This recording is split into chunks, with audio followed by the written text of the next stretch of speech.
Madame, Monsieur, bonsoir. Merci une nouvelle fois de votre fidélité à Al Oula. Il est tout juste 18h30, c'est l'heure du journal. Nous vous proposons à présent les principaux titres.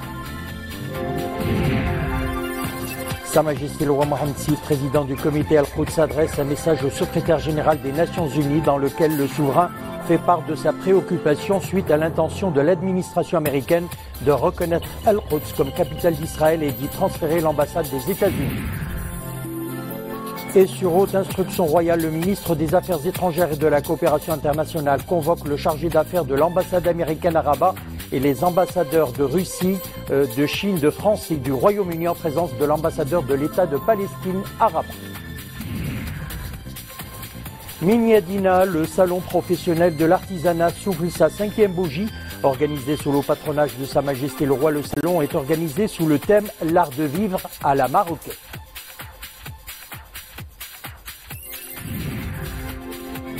Et puis les journées de la gastronomie mexicaine se poursuivent à travers le royaume. Organisé par l'ambassade du Mexique au Maroc, l'événement est marqué par la présence du célèbre chef Diego Sobrino. Après Rabat, les journées se poursuivent à Casablanca. Comme annoncé en titre, Sa Majesté le roi Mohammed VI, président du comité Al-Quds, adresse un message au secrétaire général des Nations Unies, Antonio Guterres, dans lequel le souverain fait part de sa préoccupation suite à l'intention de l'administration américaine de reconnaître Al-Quds comme capitale d'Israël et d'y transférer l'ambassade des États-Unis d'Amérique. Le texte intégral immanable. Nous vous avons adressé en juillet dernier, en notre qualité de président du comité Al-Quds, issu de l'Organisation de la coopération islamique, un message au sujet des mesures prises par Israël dans la mosquée Al-Aqsa à Al-Quds, dans une tentative d'imposer un nouveau fait accompli en violation des résolutions de la légalité internationale y afférent. Permettez-moi aujourd'hui de faire part à votre Excellence, avec la même conviction et détermination, de mes sentiments d'inquiétude et de préoccupation suite aux informations récurrentes concernant l'intention de l'administration américaine de reconnaître Al-Quds comme capitale d'Israël et d'y transférer l'ambassade des États-Unis. Toute atteinte au statut juridique et historique reconnu d'Al-Quds risque de renvoyer la question dans l'imbroglio des conflits religieux et confessionnels et entamer les efforts internationaux visant à créer les conditions propices à la relance des pourparlers de paix. Elle risque également d'attiser la tension, hypothéquer les chances de paix et accentuer la violence et l'extrémisme. Notre vision, que nous partageons avec tous les partisans et défendeurs de la paix dans le monde, consiste à préserver le statut d'Al-Quds en tant que ville de paix et de tolérance, ouverte aux fidèles de toutes les religions célestes et modèle de cohabitation et du vivre ensemble. La question d'Al-Quds, autant elle est la cause des Palestiniens, du fait qu'elle fait partie de leurs terres spoliées, autant elle est la cause de la Oumma arabe et islamique, car Al-Quds abrite la mosquée Al-Aqsa bénie, la première des deux Qibla et 3e lieu saint de l'islam. Elle est aussi une cause juste pour toutes les forces éprises de paix, eu égard à l'importance de cette ville sainte et sa symbolique en tant que lieu de tolérance et de coexistence entre les différentes religions. En saluant hautement vos efforts sincères en vue du rétablissement de la paix et de la sécurité dans la région du Proche-Orient, nous portons beaucoup d'espoir sur vos bons offices et interventions agissantes auprès de l'administration américaine pour la dissuader de prendre toute mesure se rapportant à la ville d'Al-Quds, eu égard aux répercussions dangereuses que représente une telle mesure pour l'avenir de la paix et la sécurité dans la région. Et suite à la décision des États-Unis de reconnaître Al-Quds comme capitale d'Israël et d'y transférer son ambassade, et sur haute instruction de Sa Majesté le roi Mohammed VI, Amir El-Mominin est président du comité Al-Quds, le ministre des Affaires étrangères de la coopération internationale, Nasser Bourita, convoque le chargé d'affaires de l'ambassade américaine à Rabat et les ambassadeurs de Russie, de Chine, de France et du Royaume-Uni en présence de l'ambassadeur de l'État de Palestine à Rabat. C'est ce qu'indique un communiqué du ministère des Affaires étrangères et de la coopération internationale. Souad Nachat. Un communiqué du ministère des Affaires étrangères et de la coopération internationale indique que suite à la décision des États-Unis de reconnaître Al-Quds comme capitale d'Israël et d'y transférer son ambassade et sur hautes instructions de Sa Majesté le roi Mohammed VI, Amir al-Mouminin et président du comité Al-Quds, le ministre des Affaires étrangères et de la coopération internationale, M. Nasser Bourita, a convoqué aujourd'hui la chargée d'affaires de l'ambassade des États-Unis à Rabat, Mme Stéphanie Millet, et les ambassadeurs de Russie, Chine, France et Royaume-Uni accrédités à Rabat en tant que pays membre du Conseil de sécurité de l'ONU en présence de l'ambassadeur de l'État de Palestine à Rabat, M. Jamal Choubki. Et le communiqué de souligner qu'au cours de cette réunion, M. Bourita a remis officiellement à la chargée d'affaires de l'ambassade des États-Unis le message écrit adressé par Sa Majesté le Roi à son Excellence le président Donald Trump et dans lequel le souverain exprime sa profonde préoccupation au sujet de la décision que compte prendre l'administration américaine, insistant sur la centralité de la question d'Al-Quds, le refus de toute atteinte à son statut juridique et politique et la nécessité de respecter sa symbolique religieuse et de préserver son identité civilisationnelle ancestrale. Le ministre a rappelé les initiatives et les contacts intenses entrepris par Sa Majesté le Roi depuis l'annonce de l'intention des États-Unis de reconnaître Al-Quds comme capitale d'Israël et de transférer son ambassade à cette ville sainte. Précisons qu'après avoir informé les ambassadeurs du message royal adressé au secrétaire général de l'ONU, M. Antonio Guterres, M. Bourita a appelé les pays membres permanents du Conseil de sécurité de l'ONU à assumer pleinement leurs responsabilités pour préserver le statut juridique et politique d'Al-Quds et éviter tout ce qui est de nature à attiser les conflits et porter atteinte à la stabilité dans la région. Le ministre a réaffirmé en conclusion le soutien constant et l'entière solidarité du Royaume du Maroc envers le peuple palestinien pour qu'il puisse recouvrer ses droits légitimes, en premier lieu le droit d'établir son État indépendant avec Al-Quds Est comme capitale, ajoutant que conformément aux hautes orientations directes de Sa Majesté le Roi et dans le cadre de la coordination permanente du souverain avec le président de l'autorité palestinienne, M. Mahmoud Abbas, le Royaume du Maroc suivra attentivement en concertation avec la partie palestinienne et les autres parties arabes, islamiques et internationales, les développements de la situation. On vient de l'apprendre à l'instant. Sachez que le président américain a annoncé comme attendu donc la reconnaissance officielle par les États-Unis de la ville d'Al-Quds comme capitale d'Israël, rompant avec la politique suivie depuis des décennies par ses prédécesseurs républicains et démocrates sur la question du statut de la ville sainte. Il est temps de reconnaître officiellement Jérusalem comme la capitale d'Israël, a déclaré le président américain dans une allocution télévisée, ajoutant que les États-Unis soutiendront une solution à deux États au conflit israélo-palestinien si les deux parties se mettent d'accord sur un tel règlement. Et puis, réaction de la Ligue arabe. Le Conseil de la Ligue arabe au niveau des ministres des Affaires étrangères tiendra une réunion d'urgence samedi au Caire. Cette réunion qui se tient à la demande de la Palestine et de la Jordanie avec le soutien du Maroc examinera donc les développements concernant l'annonce du président américain de la reconnaissance par son pays de la ville d'Al-Quds comme capitale de l'État israélien. Et puis, nous le disions en titre tout à l'heure, Sa Majesté le Roi, en sa qualité de président du comité Al-Quds, a, rappelons-le, adressé un message au président américain dans lequel le souverain fait part de sa profonde préoccupation d'altérer le statut juridique de la ville sainte d'Al-Quds, cause des Palestiniens et de toute la Oumma arabe et islamique. Mariam Al-Oufir, Imanable. Une profonde préoccupation, celle exprimée par Sa Majesté le Roi Mohammed VI au président américain. Dans une lettre adressée à Donald Trump, le souverain souligne sa préoccupation à propos de l'action que l'administration américaine entend prendre en insistant sur le caractère central de la question d'Al-Quds, son statut juridique et politique, ainsi que la nécessité de respecter son symbolisme religieux et de préserver son identité culturelle de longue date. رسالة جلالة الملك جاءت لتؤكد بشكل جلي على الرمزية التاريخية. La lettre royale affirme d'une manière explicite la symbolique historique, culturelle et religieuse d'Al-Quds. C'est une ville qui a ses particularités, vu la place qu'elle occupe chez les communautés musulmanes et chrétiennes. La ville sainte ne peut pas faire l'objet de décisions à caractère politique. Toute décision de cette nature irait à l'encontre de la réalité d'une ville qui doit représenter la solution à ce conflit. Dans cette lettre, Sa Majesté le Roi met en garde contre l'impact négatif que pourrait susciter une telle décision sur le processus de paix et sur les perspectives de trouver une solution juste et globale au conflit au Proche-Orient. القدس توجد ضمن المفاوضات الفلسطينية الإسرائيلية وهناك قوانين. Al-Quds est au cœur des négociations israélo-palestiniennes. Il y a un cadre juridique qui régit ce processus. La ville sainte en est la pierre angulaire. Si la décision de Donald Trump se confirme, elle aura de quoi porter un coup dur au processus de paix avec tout ce que cela implique comme entrave à toutes les solutions négociées. هو أولا إيقاف لمسلسل المفاوضات بل نسف لمختلف سبل الحل السلمي للقضية الفلسطينية. Al-Quds se trouve donc au cœur des questions du statut définitif, précise le souverain, ce qui exige de préserver sa place juridique et d'éviter tout ce qui est de nature à porter atteinte à son statut politique actuel.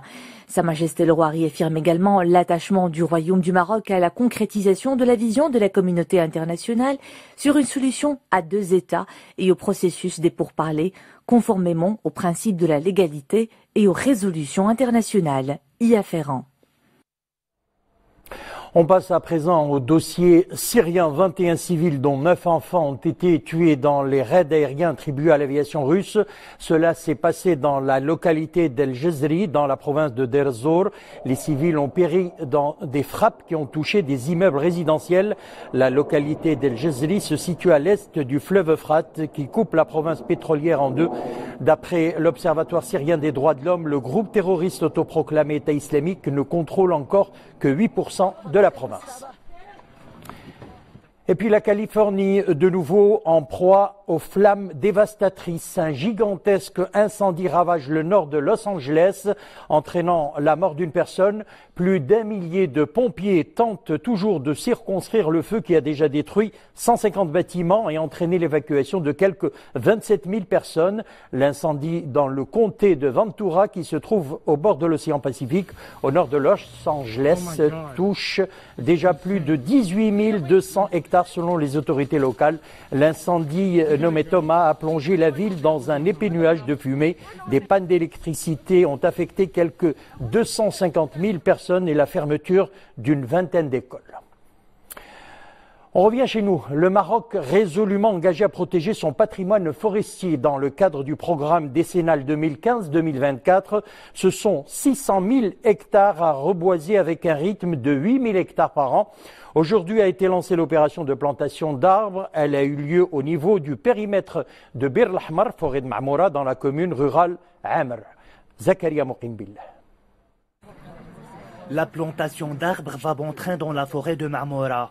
Des plants qui regroupent plusieurs espèces afin de favoriser le reboisement de la forêt et contribuent à préserver et pérenniser ce patrimoine forestier.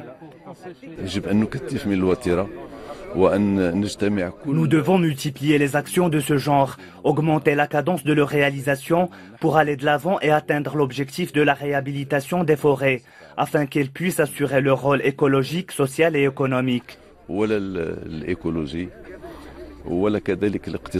Le Haut Commissariat aux eaux et forêts s'engage à assurer la fourniture des plans et l'encadrement technique au profit des acteurs associatifs. Ceux-ci prennent en charge les frais des travaux de plantation dans les différentes régions du royaume. Avec le Haut Commissariat aux eaux et forêts, nous avons choisi de lancer cette opération de plantation d'arbres dans cette zone symbolique qu'est la forêt de Marmora. Il est prévu de planter 800 000 arbres au niveau national, dont 3 000 à Marmora. Avec des programmes ambitieux, le Royaume a accompli des avancées importantes dans le domaine du reboisement. On compte plus de 50 millions d'arbres plantés, soit près de 45 000 hectares. Miniadina, le salon professionnel de l'artisanat, souffle sa 5e bougie organisée sous le patronage de Sa Majesté le roi Mohammed VI. Le salon est devenu un rendez-vous incontournable pour les artisans et professionnels du secteur. Placé sous le thème l'art de vivre à la marocaine, le salon est organisé par le ministère de l'Artisanat et de l'Économie sociale, le ministère du Tourisme et du Transport aérien en partenariat avec la Maison de l'Artisan et la Fédération des entreprises de l'artisanat. Mounia Marouche. Un concentré d'authenticité et du raffinement. Des objets d'utilité et de décoration se juxtaposent et plongent les visiteurs dans le patrimoine artisanal marocain. Les stands étalent leurs plus beaux atours. Les mille feux du cuivre se mêlent aux étoffes chatoyantes. Un véritable festival de couleurs et de lumière. Ce salon permet d'attirer de nouveaux visiteurs qui apprécient énormément la diversité de nos produits artisanaux.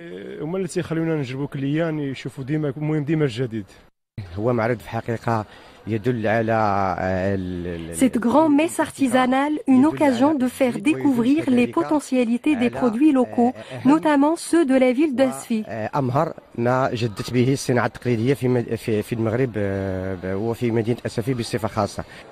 Les artisans marocains ont parsemé le domaine de l'ameublement. Des créations marocaines où les formes et les couleurs dialoguent pour le confort des uns et le prestige des autres. Ces mobiliers évoluent, mais ils gardent toujours leur touche artisanale.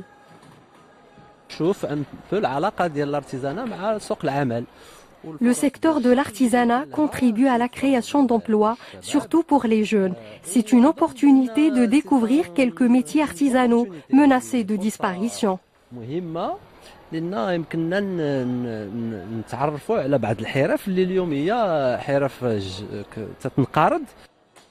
Plus qu'un salon, ce lieu est un écrin féerique de l'artisanat marocain. Il compte plus de 900 petites et moyennes entreprises et il assure 5% de l'ensemble des postes d'emploi au niveau national. Elle fut inscrite par l'UNESCO en 2010 sur la liste du patrimoine culturel immatériel de l'humanité. Il s'agit de la gastronomie traditionnelle mexicaine. Après Rabat, les journées de la gastronomie mexicaine ont pris la direction de Casablanca. Organisé par l'ambassade du Mexique au Maroc, l'événement est marqué par la présence du célèbre chef Diego Sobrino. Sarah Katir. Le célèbre chef mexicain Diego Sobrino s'attelle à préparer des plats typiques mexicains dans le cadre des journées de la gastronomie mexicaine organisées au Maroc. L'événement a pour ambition de célébrer avec les Marocains la tradition gastronomique mexicaine. La gastronomie mexicaine, ça fait patrimoine de l'humanité. Donc c'est quelque chose qu'il faut vraiment sortir et faire parler aux gens pour qu'ils viennent visiter le Mexique, pas seulement pour visiter les pyramides, les Aztèques, des choses comme ça, mais aussi qu'ils viennent goûter notre nourriture, que c'est assez riche. Donc pour moi, c'est très spécial de venir au Maroc. C'est un pays que j'admire aussi beaucoup. J'adore toutes les épices et les plats qu'ils font ici. Et je pense que ça marie en plus super bien avec la cuisine mexicaine. Les produits, les acteurs et les savoir-faire mexicains méritent d'être explorés et valorisés, puisque la gastronomie mexicaine est un patrimoine culturel immatériel de l'humanité. Ce n'est pas seulement la gastronomie qu'on fait la promotion, mais aussi tous les sites touristiques au Mexique et au niveau de la culture. Alors je pense que c'est un très bon moyen de présenter au Maroc qu'est-ce qu'il y a maintenant au Mexique. Synonyme de plaisir et de créativité, la gastronomie mexicaine est riche et pleine de saveurs. À découvrir jusqu'au 16 décembre dans le cadre de ces journées gastronomiques. Artiste reconnu à l'échelle mondiale, il est considéré comme l'Andy Warhol du coin. Ses portraits sont le fruit d'un concept graphique riche en couleurs. Vous allez le voir dans le reportage. Ses œuvres rappellent son pays natal, le Maroc, et surtout l'Afrique. Sarah Katir a visité l'exposition. Des paniers africains, des boîtes de conserve, des logos et monogrammes détournés, des couleurs explosives et une série de portraits. C'est le travail de Hassan Hjaji, surnommé l'Andy Warhol marocain. Il est considéré comme l'un des artistes marocains qui se sont le mieux imposés sur la scène internationale. Ces portraits sont le fruit d'un concept graphique et d'un détournement des objets prisés du Maroc et de l'Afrique en général. Pour ce, j'ai customisé des artistes marocains pour montrer les différentes facettes de la culture marocaine, mais à ma façon. Né à l'Arrache en 1961, cet artiste contemporain vit et travaille entre Londres et Marrakech. Ses expériences dans la mode et le design d'intérieur et ses aventures dans l'industrie de la musique ont influencé les couleurs vibrantes, l'esprit joyeux et le rythme visuel de ces images très recherchées.